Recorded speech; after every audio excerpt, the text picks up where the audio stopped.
தன் கட்சி நிர்வாகி ஒரு விழா மேடையில் ஆட்சி அதிகாரம் வேணும் 2026 எங்களுக்கு அது கிடைக்கும், அதுதான் அந்த தீர்மானம் பண்ணணும்னு சொல்லி பேசுகிறாரு. ஆனால் அவர் இப்போ மட்டும் முதல் தடவை பேசலாங்க, இதுக்கு முன்னாடியுமே பல தடவை பேசியிருக்கார், பல மேடைகள் பேசியிருக்கார். தன் கருத்துலேருந்து அவர் எதுவுமே பின்வாங்கலை, எதுவுமே செய்யலை.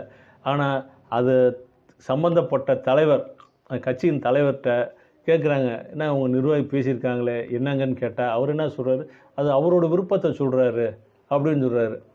இதே இது மற்ற கட்சி வேணாங்க, நம்ம திமுக கட்சியில் இப்போ ஆளுங்கட்சியாக இருக்கிற திமுக எடுத்துக்கோங்க.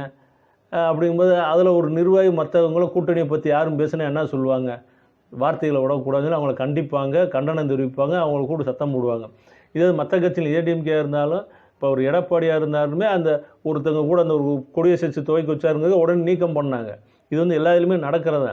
ஆனால் ஒரு தலைவர் திமுக கூட்டணியில் தான் இருக்கார், நல்ல உறவில் இருக்காங்க, நல்ல இதில் தான் இப்போ ஒரு கூட்டணி அரசியல் நிலைப்பாட்டில் தான் இருக்காங்க. தன் நிர்வாகியை அவரே எதுக்குமே பேச மாட்டேங்கிறாரு. அப்படிங்கும்போது என்ன நடக்குதுன்னு தெரியல. நான் இங்கிட்டு பேசுகிறேன், அவர் அங்கிட்டு சொல்கிறாரு, அது அவர் கருத்து, நான் தானே நிலைப்பாடுன்னு அவர் சொல்கிறாரு. அரசியல் என்ன வேணாலும் நடக்கும், பார்ப்போம், பொறுத்திருந்து பார்ப்போம்.